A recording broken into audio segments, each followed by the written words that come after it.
Everyone thinks they know the story of the Ark, but the real version, it starts less like a peaceful Sunday school illustration and more like someone accidentally triggered an ancient emergency protocol. One moment, the world was business as usual. The next, everything had escalated faster than anyone could process. And yes, this escalated very quickly. At this point in history, humanity had basically turned moral collapse into a hobby. Corruption, violence, selfishness, pick any direction, and you'd find someone proudly making terrible life decisions. It was the closest thing the ancient world had to a global meltdown, and nobody was doing anything productive about it. In the middle of this mess stood Noah, not a superhero, not a military strategist, not even a part-time motivational speaker, just one solitary man who somehow ended up holding the responsibility everyone else was running away from.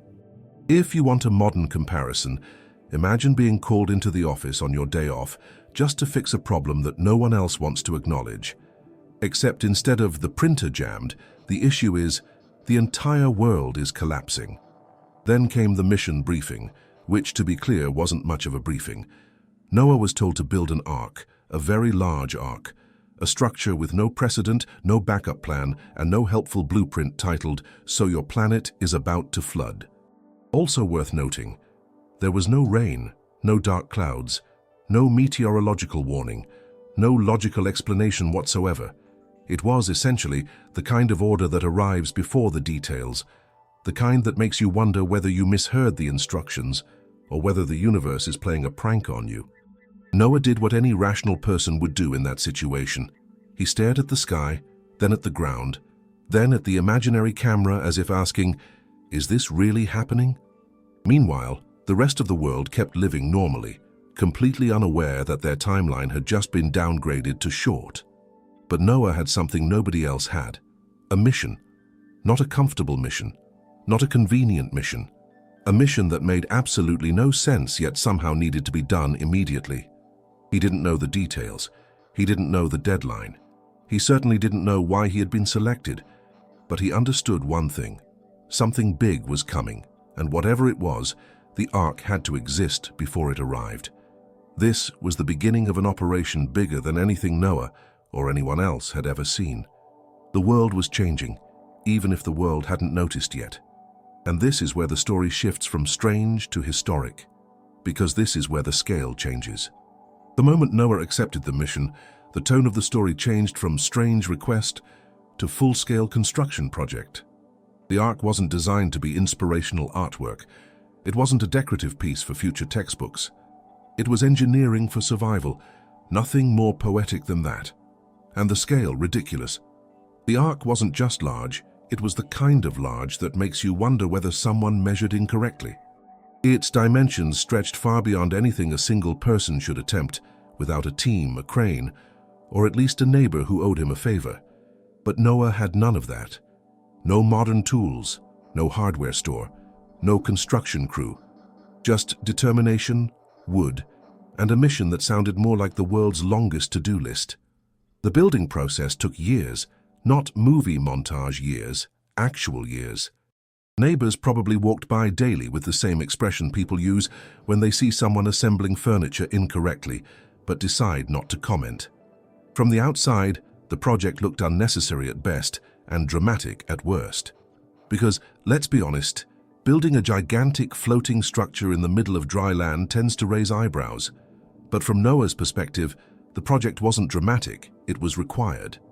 If anything, the real surprise was that he wasn't given a manual. No step-by-step guide, no troubleshooting tips, no "Congratulations, you're about to build something historic" banner. Modern equivalent.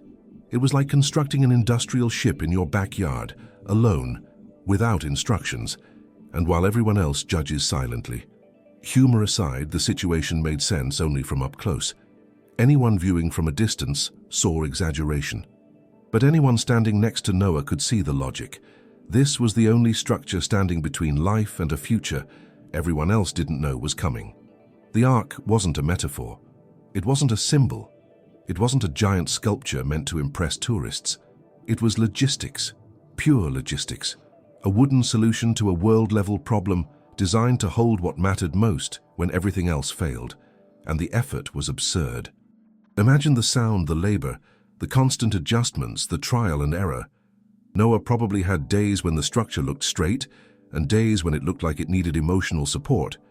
He wasn't an engineer. He was a man following instructions that didn't come with diagrams. Still, slowly but steadily, the ark began to look like something real, something functional, something that had a purpose bigger than its materials. Noah's family helped, probably because they didn't want to be the people explaining later why they ignored a global evacuation plan. By the time the hull reached full height, Noah wasn't simply building a boat. He was building the last piece of stability the world would see for a while. And the ironic part, the real chaos hadn't even started yet, because the crisis that required this massive structure was still on its way. And the chaos begins long before the rain. The ark was finally ready. After years of noise, sweat, splinters, and the kind of construction challenges that would make any modern contractor quit, Noah stepped back to admire the impossible. A giant wooden structure that shouldn't exist, but somehow did. And then came the part nobody is ever prepared for. Because the moment the animals started arriving, the entire project changed from engineering to pure survival management. There was no line, no system, no ticket dispenser. It wasn't a peaceful procession. It was reality in its most unpredictable form. Animals big, small, loud, quiet, jumpy, heavy, and questionably coordinated all showed up at once. The sounds alone could have powered a small city. Every step added pressure to the floorboards. Every movement tested the structure more than any blueprint ever had. Noah quickly learned something important. The ark was strong, but the animals were stronger. From above, the scene probably looked organized. From the ground, it looked like the world's most chaotic moving day. Pairs wandering in random directions, family members shouting instructions nobody was following, and Noah trying to mentally calculate weight distribution while also avoiding getting trampled. Modern comparison? It was like running a mega project that had never existed before, with no help, no margin for error, and absolutely no time to rehearse. Imagine launching a massive logistics operation with the complexity of an airport. Except the passengers don't speak your language, and several of them bite. The humor of the situation practically wrote itself.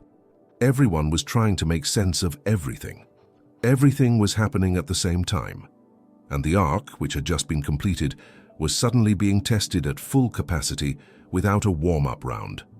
This was the practical definition of controlled chaos. Emphasis on the chaos.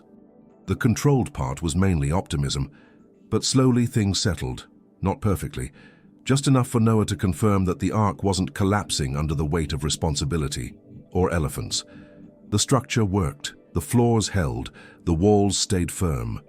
The whole project was performing exactly as designed, even though designed was a generous word considering the lack of diagrams. Still, functioning didn't mean comfortable. The ark wasn't a cruise ship. It wasn't built for luxury. There were no premium cabins, no quiet zones, no animal-free areas. It was survival, not convenience. A floating lifeboat with less romance and more noise. But that was the point. The ark didn't need to be peaceful. It needed to endure. And as Noah stood among the organized but not really organized interior, he realized that they had reached only the midpoint of the mission. Getting everyone inside was a miracle by itself, but what came next made the chaos of the animals look like a warm-up. Because the moment the last creature settled, the world outside began to shift. And then comes the flood, the phase nobody imagines accurately. The flood eventually ended. The water settled, the clouds thinned, and the world, what was left of it, finally stopped shaking. But the moment Noah stepped out of the ark, one thing became obvious. The real challenge wasn't surviving the flood. The real challenge was everything that came after. The flood passes, but the restart is brutal. The earth was unrecognizable. No landmarks, no farms, no tools, no routines. Just silence stretched over miles of mud and broken terrain. There were no systems left functioning. No communities, no instructions, not even a familiar path to follow. It was life starting at zero with no blueprint and no safety net. In modern terms, it was like walking out of a global collapse and realizing you're responsible for rebuilding civilization without reference photos. Even deciding where to stand, felt like making a permanent decision. Everyone probably expected peace after such a dramatic rescue, a calm moment, a relaxing breath, maybe even a symbolic sunrise with soft music playing in the background. Reality, however, delivered something else entirely. Fatigue, rebuilding, silence so heavy it felt like another kind of flood. Surviving the storm had been step one. Step two was figuring out what to do with an empty planet. Noah and his family had to start reconstructing from scratch, literally scratch. Plants had to grow again, food needed to be found, replanted or reimagined, shelters needed rebuilding, systems needed recreating. Every small task suddenly became a major project because nothing was ready, nothing was steady, and nothing was familiar. And this is where the irony hit hard. The Ark had saved them, but the rebuilding demanded everything they had left. Salvation and exhaustion arrived as a package deal. Still, there was one moment that stood out, a detail often turned into decoration, but originally meant something entirely practical: the rainbow. It wasn't a cute symbol or a pleasant color palette moment. It was a treaty, a boundary, a line in the sky saying, "The crisis ends here." It marked the shift between catastrophe and continuity, a cosmic agreement declaring that the world would move forward instead of drowning again. In a narrative full of chaos and logistics, it was the closest thing to an official reset button. For Noah, it probably felt like confirmation that everything they had endured actually led somewhere. The construction, the chaos, the confinement, the noise, all of it reached this single quiet conclusion: things would continue, even if they didn't look anything like before.